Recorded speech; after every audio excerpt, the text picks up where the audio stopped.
네, 최병목 전 월간조선 편집장, 신주호 연세대 개건교수, 윤경호 매일경제논설위원, 김성환 시사평론가 나와 계십니다. 안녕하십니까? 안녕하세요. 안녕하세요. 조금 전에 이완영 새누리당 의원 쪽지 때문에요. 청문회 제발 봐주려고 오셨나? 이분은 새누리당에서 오신 건데 엑스맨인가? 지금 많은 분들이 계속 비난 여론이 쏟아지고 있습니다. 이게 어제서부터요. 국정조사 내에서 문제가 됐었습니다. 함께 보시겠습니다. 한강옥 비서실장께서 더 이상 불행한 대통령이 나와서는 안 되겠다라는 심정으로 어려운 자리에 오셨다는 말씀 듣고 저는 오늘 청문회에서 가장 감동을 많이 받았습니다. 간사 이제 마무리 발언 듣겠습니다. 잠깐만. 자, 여러분들 30초만 정확하게 하세요. 저는요. 새누리당 이완영 간사께서 이 자리를 퇴출을 해야 된다고 봅니다. 국정조사 진상을 밝히기 위해서 온 건지 국정조사를 방해하러 온 건지 처음서부터 시종일관 의문이 강하게 일고 있습니다. 특히 대통령 비서실장이란 분의 이야기를 듣고서 감동을 받았다고 운운하는 저 새누리당 간사님을 퇴출시켜 주십시오. 자, 이상입니다. 수고했습니다. 원활한 의사 진행과 또 오찬을 위해서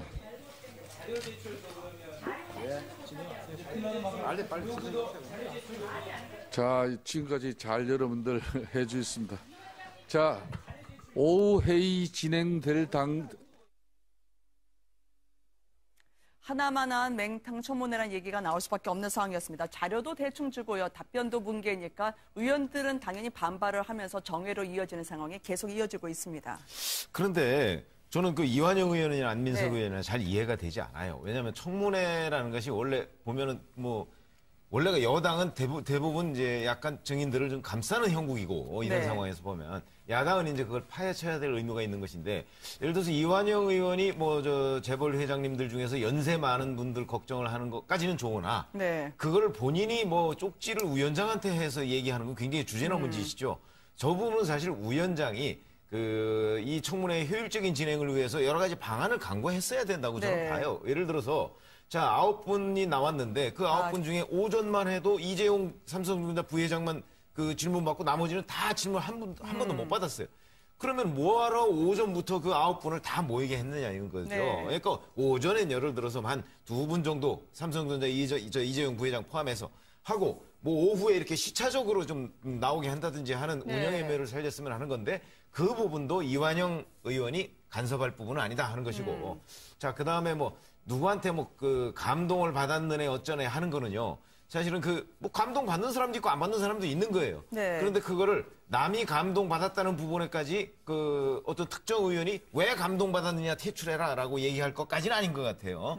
물론 이완영 의원이 감동 받았다는 부분 저도 부적절하게 생각은 합니다만은 그러나 어찌됐든 간에 상대방 지금 국민들을 상대로 증인한테 물어볼 일이지 자기 동료 의원을 퇴출시켜라 말라 하는 얘기는 청문회에서는 적절한 얘기는 아닙니다. 네, 이거 제대로 본류를 못 짚고 청문회 지금 어제는 대통령이 7시간 놓으셔도 된다는 얘기까지 나와서 말이죠.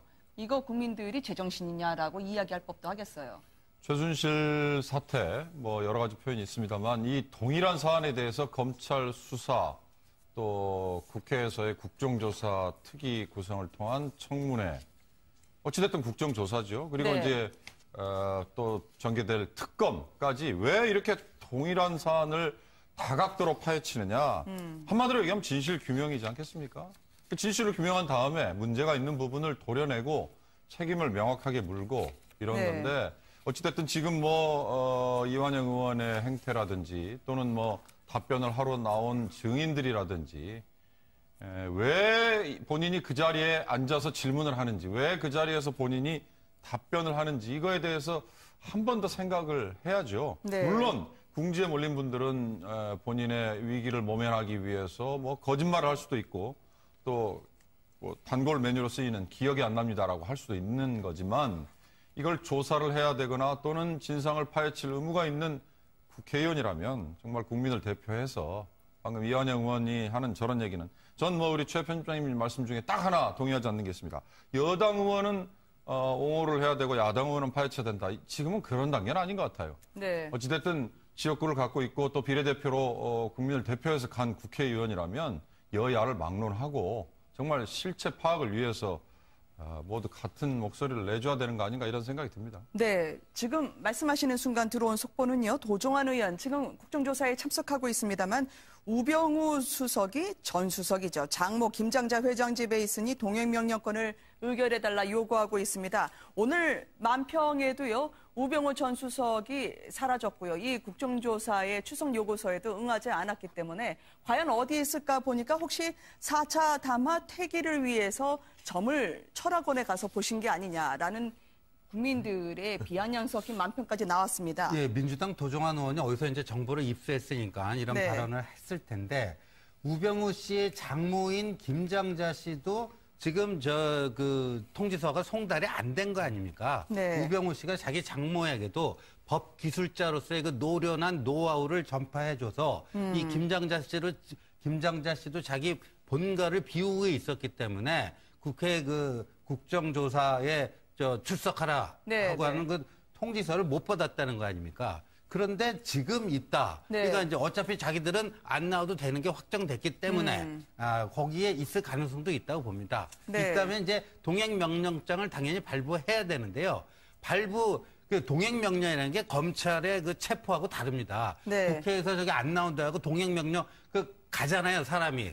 동행명령 하러 왔습니다. 동행하십시오. 명령을 하잖아요. 거부하면요. 거부하고 벌금만 내면 돼요. 네. 이제까지 저거 그 동행명령 거부했다 해서요. 뭐 징역형 판결이 나온 게 없습니다. 한 500만 원에서 700만 원 정도 벌금 내면 되는데 뭐 우병우 씨, 김장자 씨한테 이런 게 껌값 아니겠습니까? 아, 네. 아니 지금 민정수석까지 지낸 분 아닙니까? 네네. 박근혜 정부에서 가장 국민들의 여러 가지 의혹을 받았던 사람이고 박근혜 대통령을 최측근에서 모셨던 민정수석입니다. 그랬던 사람이 지금 국정조사하고 있다고 그래가지고 출석요구서 보낸다고 그 출석요구서 안 받겠다고 딴 데 가 있다가 지금 장모 집에 가 있다는 게 말이 됩니까? 그러니까 국민들이 인정할 수도 없고 이해할 수도 없는 일이라고 생각되고요. 이 국정조사라고 하는 게 국정조사 말 그대로 네. 증인을 불러내가지고 무엇이 궁금한지 묻고 그 사람의 얘기를 듣는 건데요. 그렇기 때문에 국정조사는 지위고하가 없어요, 원래. 그래서 누구누구 회장님, 누구누구 무슨님 이런 표현을 쓰지는 않습니다. 그게 원래 국회에서 다 그렇게 하는 거거든요. 다 동등한 위치에서 증인으로서 그 사람에게 물을 것 묻고 그 사람이 얘기를 하고 있는 것인데 아까 이제 이완영 새누리당 의원 말씀하셨지만 뭐 청와대 비서실장한테 어려운 걸음 해주셔서 뭐 감사하다. 청와대 비서실장 당연히 국정조사 나올 수 있고 나와서 네. 당연히 얘기하다는 사람이죠. 당연히 얘기하다는 사람한테 왜 걸음을 해줬다고 감사하다는 얘기를 해줍니까? 그리고 재벌 총수들한테 회장님이라고 한 호칭도 굉장히 부적절하다고 보는데요. 재벌 총수는 기업에 있을 때 총수고 국회에 오면은 똑같은 증인입니다. 그 네. 증인한테 회장님이라고 불러주는 것도 사실 부적절한 문제라고 생각하고요. 물론 이제 고령의 회장들이 같이 포함되어 있었기 때문에 그 부분에 대해서는 국회에서 나름 배려해 주는 것은 맞는데요.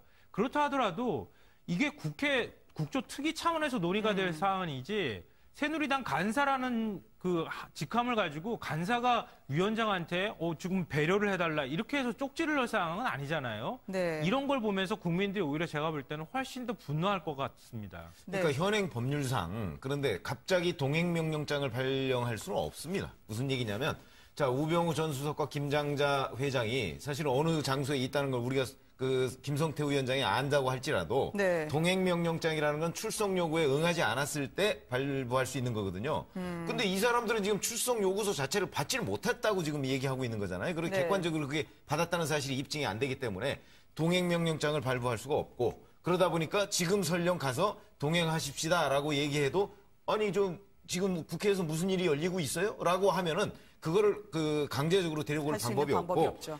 그렇죠. 그러니까 지금 도종환 의원이 동행명령장이라고 얘기하는 부분은 이거는 현행 법률상 불가능한 일입니다. 네. 그리고 저는요. 잠깐 제가 아까 네. 그 여당은 뭐 청문회에서 감싸고 야당은 그걸 파헤쳐야 된다 이렇게 얘기해야 된 것이 아니고 아까 제가 말씀드린 것은 여당은 감싸고 야당은 파헤치는 것이 현실이라고 제가 말씀드렸다는 점 알려드립니다. 그리고 이번 국정조사가 맹탕 국정조사다 이런 얘기가 나오는데 저는 이건 예정된 비극이었다 이런 생각이 듭니다. 왜냐하면 이 국회 국정조사는요, 그 강제 무슨 수사 권한이 전혀 없습니다. 그러니까 네. 계좌 추적권도 없고 뭣도 없습니다. 지금 오늘 재벌 총수 9명을 앞에 두고 핵심적으로 규명해야 될 게 뭡니까? 대가성이 있었는지 없었는지, 재단 출연금 관련해갖고, 그 뇌물죄 입증 여부인데, 그걸 앞으로 이제 특검에서도 정말 진검승부로 다루려고 하는 거예요. 근데 계좌 추적권도 없고 뭣도 없는 상태에서 보여주기 쇼로 하려다 보니까 사실상 알맹이 없는 걸로 갈 수밖에 없는 그 네. 구조적 한계를 띠고, 그럼에도 불구하고 국회가 좀 뭐라 할까, 그 여론 정치를 하기 위해서 저 일정을 잡았다가 별 그 소득이 없어갖고 스스로 곤혹스러운 상태가 된 것 같아요. 텔레비전 이 볼륨을 자꾸 줄여야 되는 경우가 많아요. 자꾸 목청을 높이시니까 말이죠. 컨텐츠가 압도하는 게 아니고.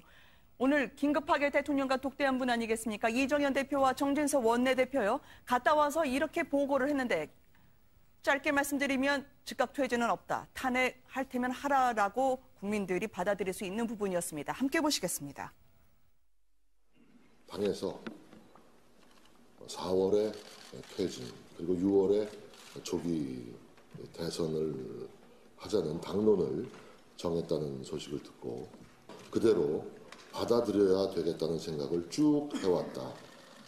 탄핵 절차가 예정대로 진행이 되면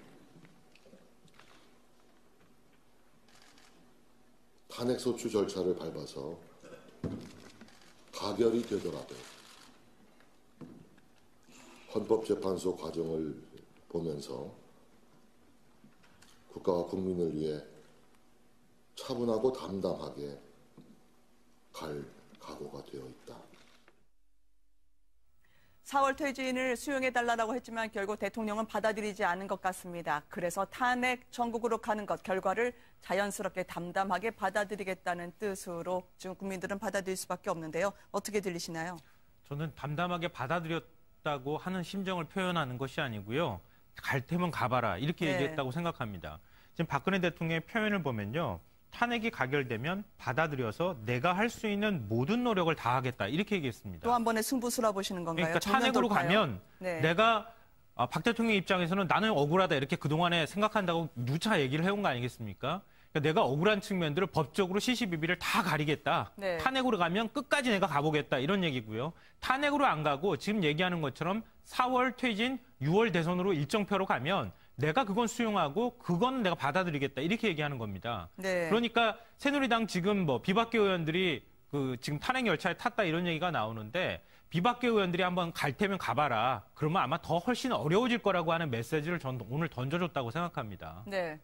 원로들의 뭐 조언이라든지 또는 뭐 새누리당의 진박들의 뭐 고언 뭐 이런 얘기들이 이미 나왔을 때조차도 박 대통령의 결정만 남았다 이렇게 얘기했지 않습니까? 네. 주변의 참모들이 이미 다 전달할 만큼 전달했다 그랬고 한광욱 비서실장도 어저께 청문회에서 그런 얘기를 했었지만 이미 박근혜 대통령은 진작부터 마음을 정해 놓고 있는 걸로 보였고 오늘 그걸 보여준 거고요.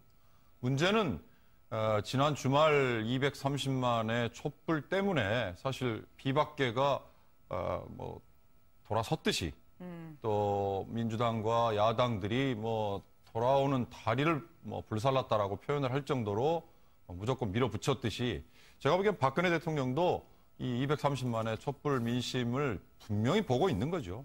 분명히 보면서 사실은 오갈 데 없는 상황에서 이제 뭐 저런 입장을 표명한 거 아닌가 그렇게 네. 보입니다. 근데 제가 보기에는 뭐 박근혜 대통령이 적극적으로 촛불 민심이나 이런 것 또는 야당과 맞서겠다 이런 의지를 표현했다기보다는 오늘 전체적인 55분간의 대화에서 보면 자, 박근혜 대통령이 그동안에 야당과 본인이 대화하려고 했던 노력 이런 네. 과정을 쭉 설명하고 그 무산 과정에 대해서도 상당히 아쉬움을 표현했다는 거 아니겠습니까? 그게 무슨 얘기냐면 사실은 새누리당 또는 국가 원로들, 원로들이라고 하면 여야 모두의 원로들이에요. 뭐 네. 권노갑 전 고문이나 아니면 뭐 임채정 전 국회의장, 김원기 전 국회의장 뭐 이런 분들도 다 포함된 거 아니겠습니까? 그분들이 사실은 4월 퇴진 얘기를 했을 때 그리고 새누리당에서 그걸 당론으로 채택했을 때 나도 그 정도면 적당하다고 생각했다는 얘기까지 오늘 한 거예요. 네. 그러면 사실 그 정도의 선에서 야당과 좀 대화를 해서 그 어떤 그 탄핵을 거치지 않는 방식의 퇴진 이런 걸 생각을 했었는데 지금 현실이라는 게 뭐겠습니까? 야당에서는 이 임기 단축 문제에 관해서는 아예 대화를 안 하겠다고 나온 거 아니겠습니까? 그런 현실을 고려해서 네. 내가 지금 무슨 제안을 여기서 해본들 별 그 필요성이 없으니까 어차피 야당이 하겠다고 하는 그 탄핵 과정을 지켜보는 수밖에 없다. 저는 요 정도로 그 본인의 입장을 정한 것 같습니다. 탄핵이라고 하는 종착지를 향해서 질주하는 기차예요. 박 대통령은 시시각각 지금 시간은 째깍째깍 가고 있는데 뒤에 홀로 이정현 대표만 이러면 아니 된다라고 절규하는 만평이 오늘 실렸었습니다. 네, 그리고요. 이정현 대표가 또 의원총회에서 새누리당 의원총회에서요.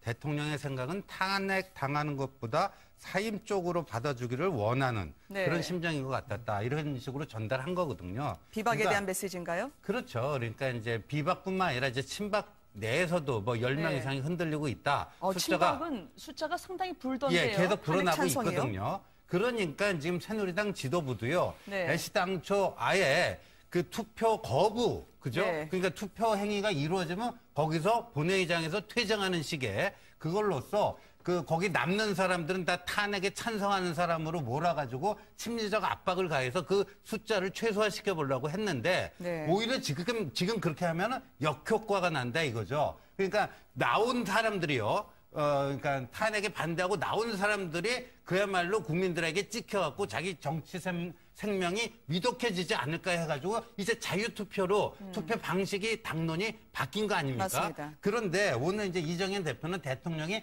탄핵보다는 사임을 원하는 것 같다라는 거는요. 이건 마지막 어떤 그 비박계 내지는 그렇게 흔들리는 친박의 마음을 다잡아 보기 위한 그건데 이미 박 대통령이 직접 얘기한 것도 아니고 그다음에 정치가 또 타이밍이 얼마나 중요합니까? 똑같은 메시지를 발신한다 할지라도 그 타이밍에 따라서 그게 빛나는 한 수가 될 수가 있고 아무 의미 없는 그 뒤치다거리가 될 수 있는데 지금은 이미 너무 늦었다. 그래서 이걸로 인해서 새누리당 의원들이 심리적 동요를 일으킬 가능성은 대단히 낮아 보인다. 이렇게 보입니다. 무엇보다도 지금 새누리당 당내 기류가 대통령을 무서워하는 것보다 촛불 민심을 더 신경 쓰는 게 아닐까 싶어요. 후원금이 지금 18원을 보내는 국민들이 많아졌다고 하더라고요.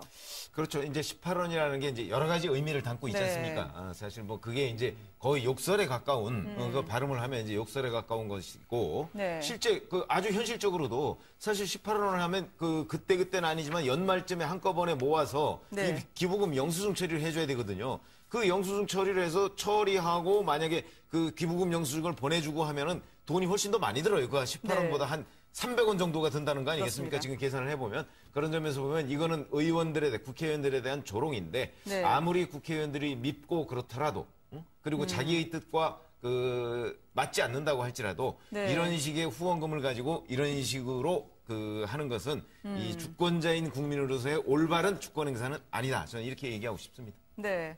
무엇보다도 지금 오늘 의원총회에 임하는 이정현 대표와 정진석 원내대표의 모습을 보시고 있습니다. 그러면 과연 탄핵은 어떻게 될까요?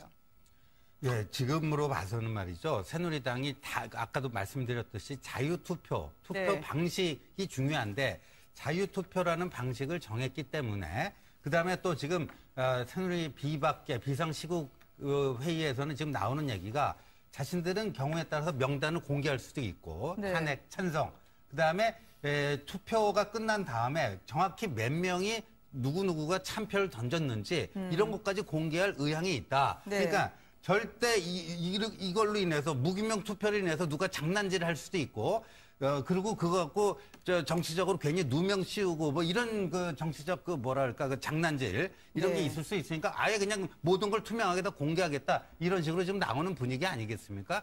그러다 보니까 저는 의외 오늘 또 대통령의 간접 메시지, 네. 간접 메시지 아닙니까? 직접 메시지도 아니고 큰 효과가 없다고 봤을 때 저는 상당히 안정적 숫자로 통과될 가능성이 지금 현재로서 높아 보인다. 네. 어제부터 아마 온라인상에 그런 게 있다죠. 국회를 인간띠로 둘러싸자든지 네. 또는 뭐 노란 만장으로 둘러싸자든지 이런 게 지금 국회를 압박하고 있는 촛불 민심이지 않습니까? 사실 지난 주말에 230만이라는 게 그 다음에 가져온 변화가 굉장히 크잖아요. 저는 네. 큰 변화 중에 하나가 비박들이 일요일 오후에 모여가지고 박근혜 대통령이 만나자고 면담 요청을 해도 우리가 만나지 않겠다라고 선언을 했던 그 대목이 상당히 눈에 띄더라고요. 새누리당 의원들 그리고 뭐 친박은 물론 뭐 제쳐놓더라도 지금 탄핵에 반대할 경우에 역사의 죄인이 될 수 있다 이런 압박감을 엄청나게 받고 있다는 거 아니에요? 오죽하면 네. 뭐 이미 반대 의사를 밝혔던 어느 의원 중에는 지역구에서 여론조사를 한 다음에 거기서 나온 대로 제가 입장을 바꿀 수도 있다 이런 얘기를 했다는 거 보면 네. 지금 여론의 향배는 이미 자칫 잘못하면 흔히 얘기하는 대로 지금 국회가 이 지탄의 대상이 될 수 있고요. 이런 걸 감안하면 탄핵은 이제 거스를 수 없는 대세로 가고 있는 거 아닌가 그렇게 보입니다.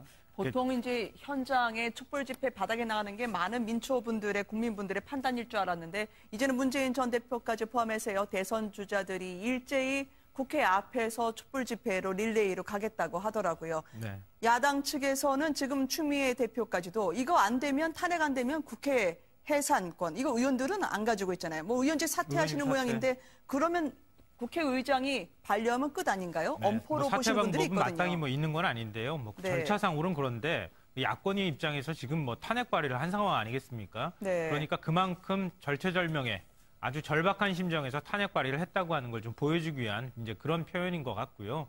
뭐 탄핵 촛불 집회 같은 경우에도 마찬가지로 사실은 어찌 보면은 거꾸로 해석을 할 수도 있을 것 같아요. 지금 여의도로 오히려 횃불이 들고 들어가는 이런 상황이 되어버렸으니까 네. 그걸 오히려 거기 이제 묻어서 가기 위해서 촛불 시위를 하고 있다. 문재인 전 대표나 이런 사람들 경우에 네. 그렇게 하고 있다고도 볼 수 있지만 거꾸로 얘기하면은 국회를 지키는 측면도 있을 것 같아요. 제가 볼 때는. 네. 사실 좀 겁을 먹고 있거든요. 전부 다. 지금 뭐 야당뿐만 아니라 여당에서도 지금 뭐 비박계도 그렇고 친박계도 굉장히 지금 두려워하고 있는 상황 아니겠습니까? 뭐 지금 탄핵 이 불꽃이 어디로 지금 튈지 아무도 지금 예상할 수가 없는 상황인데요. 뭐 그런 면에서 좀 그런 생각도 들어요. 그러니까 새누리당 친박계가 좀 약간 비겁하다는 생각도 드는데요. 그동안에 이제 비박계를 계속 몰아나가면서 비박계가 가가지고 따로 떨어져서 그냥 표결에 들어갈 경우에는 마치 비박계가 탄핵 안에 비박계만 들어가가지고 찬성하면은 그 보수 세력에서 비박계가 떨어져 나갈 것처럼 그렇게 보이지 않게 협박 같은 걸 막 회유했다고 하는 얘기들이 나왔는데 막상 또 지금 전국이 그렇게 돌아가질 않으니까 자유투표로 가겠다 이렇게 덤볐거든요.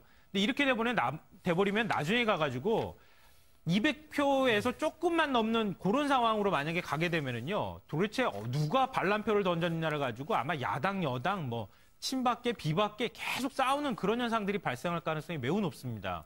그러니까 제가 볼 때는 만약에 국회의원들이 지금 찬성을 할 거라면은 진짜 압도적으로 찬성하게 하는 게 나중에 가서 정쟁을 좀 막는 하나의 방법이 될 수 있을 것 같습니다. 근데 문재인 전 대표에 대해서요. 네. 김무성 전 대표도 이야기를 했지만 탄핵 가결된다 하더라도 대통령 바로 사임하라.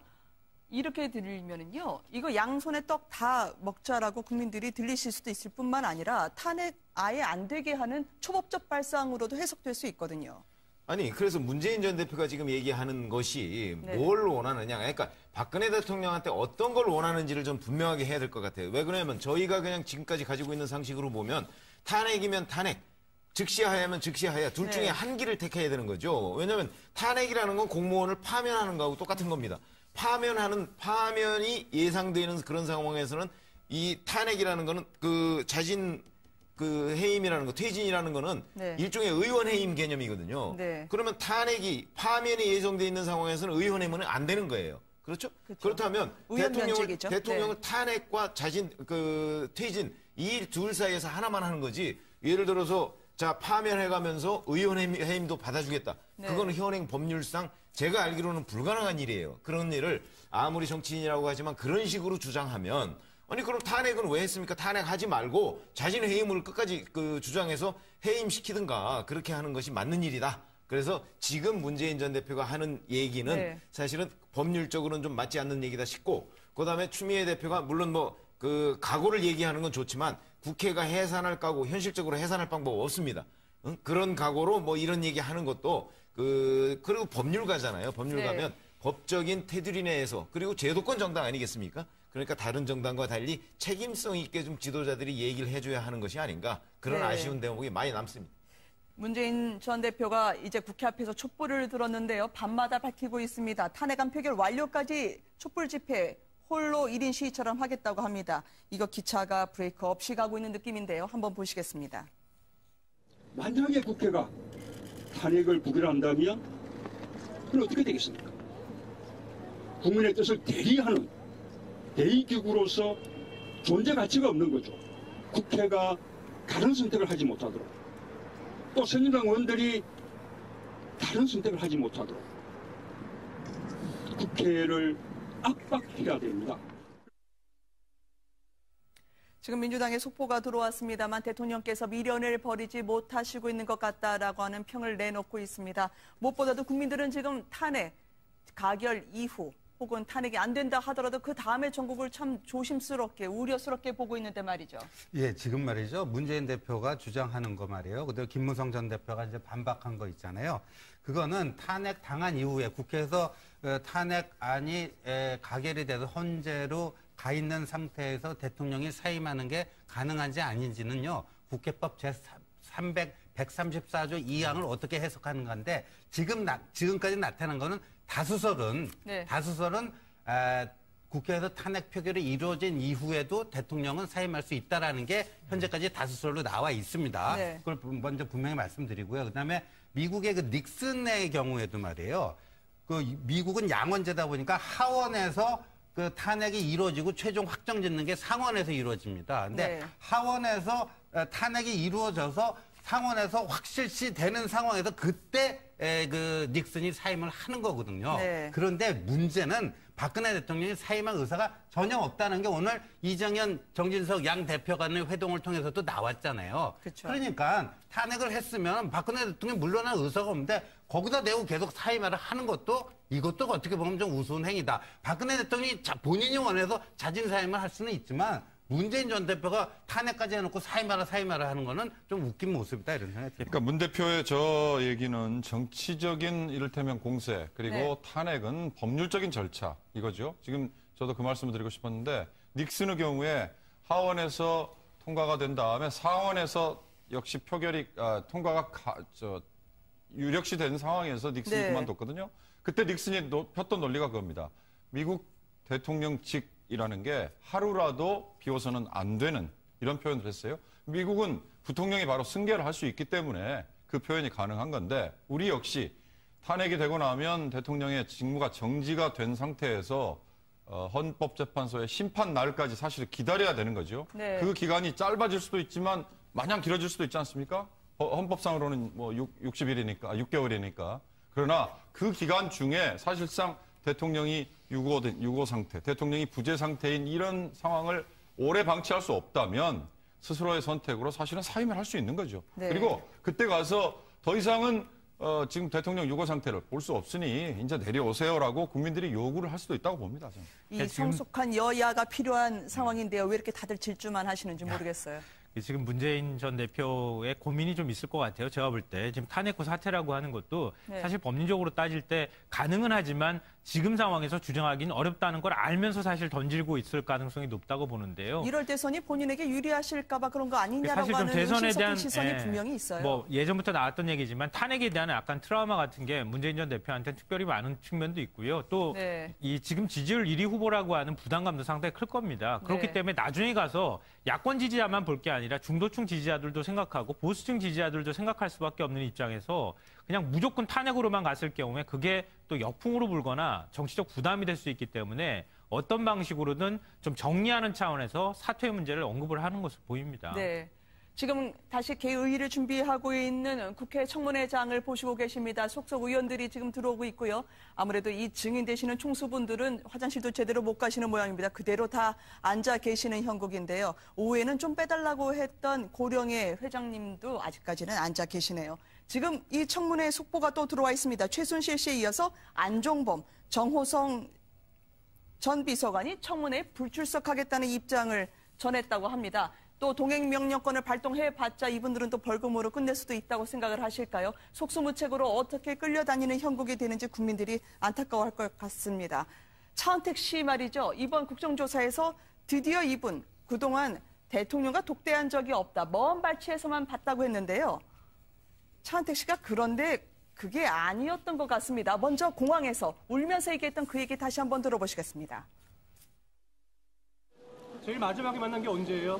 공식적인 자리에서 몇 번 뵀습니다. 따로 개인적으로 만나신 적 없으세요? 네, 전혀 없습니다. 독대하신 적 없으세요? 정말로 없습니다. 정말로 없습니다. 충분한 시간 드렸습니다. 예, 출발하겠습니다.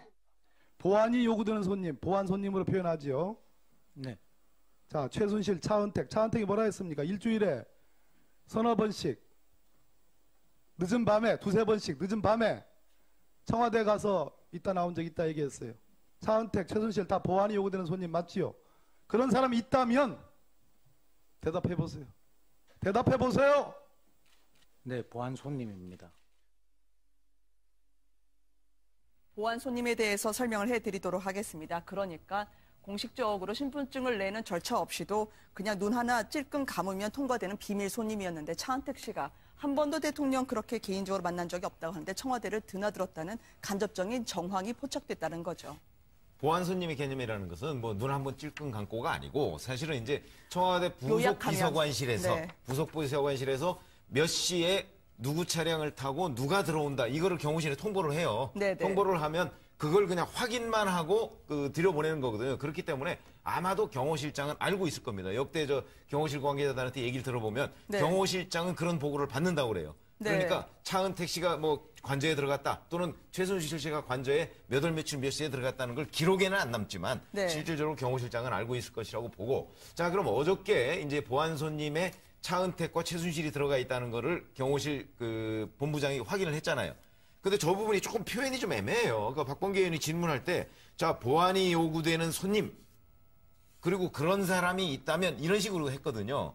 그리고서 최순실 차은택 얘기가 나왔어요. 그러니까 맞는다고 얘기를 했습니다. 그러면 그게 최순실이 맞는다는 얘기인지 최순실 차은택 두 사람이 맞는다는 얘기인지는 저는 조금 더 확인해 봐야 되는 부분이 있다. 왜 그러냐면 사실은 아까 공항에서도 그랬지만 차은택 씨가 저거 말고도 또 다른 데에서 청와대 가본 적이 있느냐는 질문을 받고 네. 연풍문 회의에 간 적이 있다고 그랬습니다. 다른 데는 가본 적이 없다고 그랬거든요. 네네. 2번을 부인했어요. 청와대 갔다는 사실을. 그러니까 관저 갔다는 사실은 2번을 부인했기 때문에 그런 점에서 보면 앞서 경호실 관계자가 얘기한 그 보안 손님이라는 개념이 최순실과 차은택 두 사람이냐 최순실이냐 이 부분은 앞으로 조금 더 확인을 해봐야 될 부분이라고 생각을 합니다. 네, 무엇보다 배곡 주사 등 대통령이 맞은 주사는 미용용이 아니다라는 그런 즉각적인 반응은 나오는데요. 아직까지 이 부분에 대해서 보도에 대한 해명은 없습니다. 차은택 씨 본인이요. 대통령에게 심야에 내가 독대해서 저녁 시간에 들어가서 만났다고 이야기를 했다는 그런 전언을 목격자로 직접 들으셨던 분으로 얘기하는 분들이 있거든요. 글쎄요. TV조선에서 그 보도를 한 게 사실은 굉장히 눈에 들었죠. 그러나 저는 요즘에 이 최순실 사태 때 일반인의 시각으로 하는 얘기들이 상당히 귀에 들어오는 네. 그런 거를 많이 경험을 합니다. 그 중에 한 얘기가 차은택이라는 이 실체가 차은택이라는 사람이 취한 이득이 정말 어마어마하다. 이번 사태를 보면 사실상 차은택이 뒤에서 대통령을 좌지우지한 사례가 너무나 많다 이런 얘기를 해요. 네. 정말 따지고 보니까 그래요. 외삼촌을 교육문화수석으로 천거를 하고 뭐 어느 누군가를 컨텐츠진흥원장으로 보내고 또 누군가는 뭐 체육부 장관으로 보내고 차은택이 나서서 하려고 하는 게 이루어지지 않은 게 없다라는 얘기를 한 게 전 그런 점에서 차은택과 최순실과 박근혜 대통령의 개인적인 밀접한 관계처럼 차은택과 박근혜 대통령의 개인적인 밀접한 관계나 동선들이 굉장히 많았을 텐데 그런 것들이 지금 전혀 대부분 밝혀지지 않고 있다. 엊그제 청문회에서도 박영선 의원과 다른 의원들이 전립선 치료제 운운하는 탈모제, 뭐 대머리 치료제 이런 게 왜 청와대에서 그런 걸 챙겨야 되느냐라는 우회적인 얘기를 했다가 나중에 차은택을 위해서 뭐 챙긴 약품 아니냐라는 네. 직접적인 질문까지 나왔지 않습니까? 사실 그런 점에 대해서 조금 더 실체가 밝혀져야 될 것 같아요. 차은택 씨가 왜 청와대를 드나들어야 했는지에 대한 그 정황 이전에 가장 중요한 문제는 대통령의 24시간을 철저하게 경호해야 될 경호실의 구멍이 뚫렸다는 겁니다. 왜냐하면 사전에 아까 눈찔끔이라는 게 안봉근 전 비서관이 전화하면 사전 협조가 오기 때문에 굳이 신원에 대해서 알려하지 않았다는 거거든요. 그러면 국가의 총책임자인 대통령이 어디에서 무엇을 하시는지 경호는 그걸 하나도 모르고 있었다는 어이없는 현실에 접하게 되는 거죠. 네, 맞습니다. 우선 이 얘기부터 해야 될 것 같은데요. 청와대 출입 기록이 2급이라 그래서 입출입 기록을 제출을 하지 않았습니다. 그리고 누가 들어왔는지 청와대 안에 CCTV를 보면 다 알 수 있는데 CCTV 기록이 없다고 합니다. 그러니까 청와대 안에 누가 어떻게 들어왔다 나왔는지 그 기록을 전혀 알 수 없다고 지금 얘기를 하는 거고 국가 기밀이라는 이유로 또 공개를 안 하고 있다는 겁니다. 사실 이게 말이 안 되죠. 다 기록이 있는데 공개하고 싶지 않다는 건데 만약에 보안 손님이 최순실 씨 말고 뭐 차은택이나 기타 또 다른 비서실세가 있는지도 모르겠는데요. 이런 사람들에 관해서 밝히길 꺼려하는 것 때문에 지금 이런 걸 공개하지도 않고 CCTV가 없다고 하지 않았겠습니까? 그리고 더 심각한 문제는 방금 전에 말씀하신 건데요. 이렇게 보안 손님이 들어왔을 때 예를 들면 네. 지금 청와대에서 경호실에서 얘기하는 것처럼 이 사람들을 그냥 무사 통과시키는 방법으로 갔다면은 그러니까 몇 시에 들어올 테니까 그냥 곧바로 통과시켜라고 얘기했다면은 그 사람들이 들어가서 어디로 가서 박근혜 대통령을 어디서 어떻게 만났는지도 제대로 추적을 못했다는 얘기일 수도 있거든요. 그럼 거기서 무슨 일을 벌였는지 누가 알겠습니까? 네. 그러니까 그런 상황에서 국민들은 계속 세월호 7시간을 얘기하고 성형 의혹을 얘기하고 할 수밖에 없다는 거죠. 네, 이 시각 지금 청문회가 다시 개의가 된 모양입니다. 박영선 민주당 의원이 질의하고 있는데요. 잠깐 그 현장 보면서 이야기 이어가도록 하겠습니다. 없습니다. 그러니까 적자 기업이 증권거래소에 상장한 적이 없기 때문에 삼성바이오로직스가 특혜 상장 지금 의혹을 받고 있는데 특혜가 아닙니다. 이재용 증인 입에서 계속 무슨 얘기가 나오냐면 삼성물산이 좋은 회사가 될 거다. 그 증거로 지금 이 삼성바이오로직스 얘기를 하는 겁니다. 왜? 삼성물산이 삼성바이오로직스 주식을 45% 갖고 있거든요. 자, 그러면 지금 삼성 지주회사 얘기가 나옵니다. 삼성 지주회사로 갈 건가요? 그건 삼성전자 이사회에서 검토 중입니다.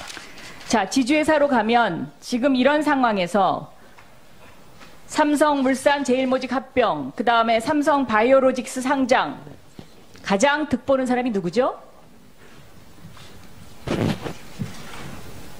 질문의 뜻을 잘 모르겠습니다. 바로 본인이십니다.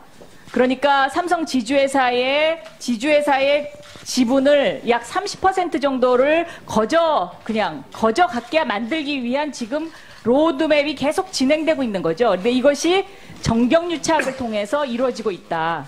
지주회사에 관해서 아무것도 결정된 것이 없습니다. 글쎄, 결정된 게 없다고 말씀하시겠지만 지금 검토 중이라고 답변하셨잖아요.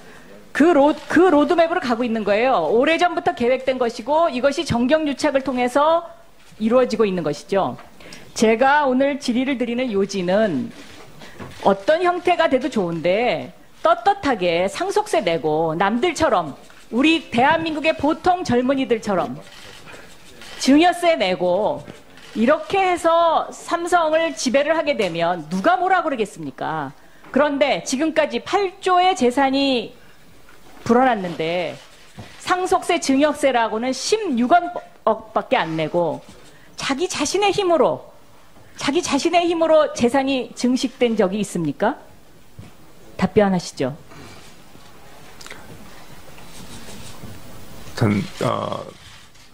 모든 회사를 더 열심히 키워서 그러니까 자기 자신의 힘으로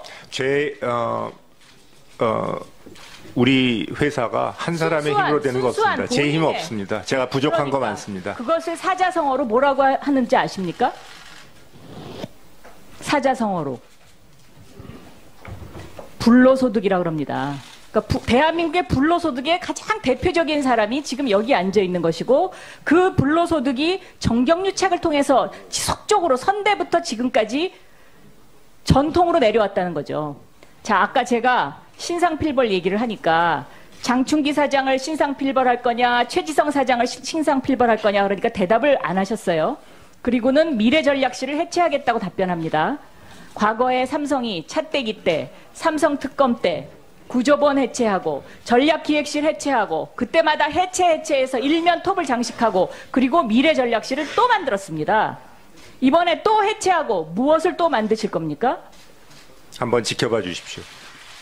다시는 그런 법적 근거도 없는 그런 것을 만들어서 이런 식으로 재벌 총수를 위한 이런 것을 해서는 안 되는 것이죠. 그러니까 의미가 별로 없는 이야기를 오늘 계속 하는 겁니다. 그리고 중요한 예를 들면 삼성전자에서 독일에 누가 자금을 보냈냐? 대답 안 하시죠. 장충기 사장이 보냈죠. 그 부분에 관해서는 제가 아는 바 없습니다. 자, 삼성전자 부회장이 누가 독일의 최순실에게 결제를 했는지를 지금 아는 바가 없다고 와서 대답하면 국민이 누가 그걸 이해를 할까요? 그 부분에 관해서는 저희가 사과의 말씀을 드릴 거 이상 드릴 말씀이 없습니다. 본인이 결정했습니까? 본인이 보내라고 했습니까?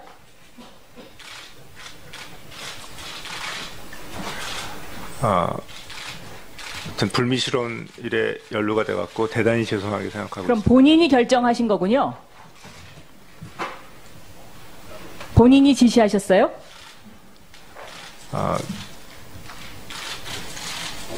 뭐 이거는 무슨 질책을 하셔도 제가 뭐 야단을 맞을 것밖에 없습니다.